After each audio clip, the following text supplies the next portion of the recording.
Important. जिस भी लड़की के LH और FSH का रेशियो है उसमें LH इंक्रीज आ रहा है एकदम से, तो देयर आर चांसेस क्या हो गया है, PCOD हो गया है, हो सकता है।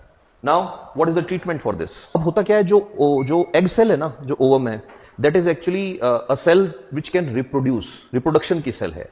तो ये सेल जब फॉलिकल में पड़ी है तो फॉलिकल में पड़े पड़े डिवाइड होना स्टार्ट हो जाते हैं। तो डिवाइड होना जब स्टार्ट हो जाते हैं तो ये भी याद रखना कि ये जो ओवेरियन सिस्ट है, यही तो बोलते हैं ना इसको, ovarian cyst can develop in the cells like nails, like teeth, दांत, नाखून, हेयर, बाल। तो कई बार ऐसा भी होता है, सोनोग्राफी करते हैं पेशेंट की तो उसकी ओवरी में क्या दिख रहा है, दांत दिख रहे हैं, उसकी ओवरी में नाखून दिख रहे हैं, उसकी ओवरी में बाल दिख रहे हैं। कहां से आए वो? That cyst is developing. Why that is developing? Because वो अंडा है। अंडे का काम क्या था आगे जाके? बच्चा बनाना।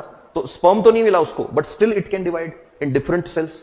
तो वो डिफरेंट सेल्स में बन रहा है वो, because they are what, genital cells, they are germ cells, they are capable to birth to different type of cells. So this is a basic idea of what PCOD, you're getting it? तो ये pandemic का cases increase क्यों हो रहा है हर साल? सीधी सी बात है, लाइफस्टाइल। और सबसे बड़ा एक और फैक्टर इसके अंदर आया जो वो बहुत इंपॉर्टेंट है, वो क्या है कि I think all the girls are agree with one thing, कि लड़कियों में प्यूबर्टी की एज कम हो रही है। एग्री? शादी की एज हम बढ़ा रहे हैं। तो हो क्या रहा है कि लड़की को प्यूबर्टी हिट करने की एज तो हो गई अर्ली, और उसकी मैरिज की एज हो गई क्या, डिलेड। तो बीच में गैप बहुत इंक्रीज हो गया। ये गैप इंक्रीज हो गया, इसी वजह से आज PCOD बहुत बड़ा रीजन बन गया है। व्हाट? इनफर्टिलिटी। एक और चीज यहां पे याद रखना, अभी स्टडी चल रही है, माइक्रोप्लास्टिक प्रूव हो गया है।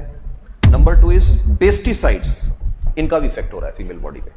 Number 3 is stress. एक मैंने बता ही दिया था क्या, सोया प्रोडक्ट्स, जितने भी प्रोडक्ट्स आते हैं सोयाबीन वाले, और स्पेशली ये जो सॉसेस आते हैं डिफरेंट टाइप के।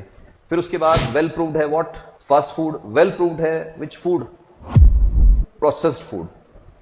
नाउ लड़कों की बात अगर करोगे तो लड़कों में सिर्फ एक हार्मोन है, विच वन? टेस्टोस्टेरोन। लड़कों की बॉडी डिफरेंटली प्रोग्राम्ड है। लड़कों में जितनी बार उनमें टेस्टोस्टेरोन है, countless times they can generate sperms, but female body is programmed according to the cycle of how many days? 28 days. तो I think now you can guess कि ये चीजें फीमेल को ज्यादा अफेक्ट क्यों कर रही है। लड़कों में तो एक ही असर आ रहा है, infertility, because of low testosterone. Because of low testosterone, वो वर्ल्ड वाइड प्रूफ हो गया है कि टेस्टोस्टेरोन का लेवल गिर रहा है, हर जनरेशन के साथ गिर रहा है, हर एक साल गिर रहा है, एवरी ईयर डिक्रीज ही हो रहा है लड़कों के अंदर level. That is mainly because of what? Microplastic in the boys.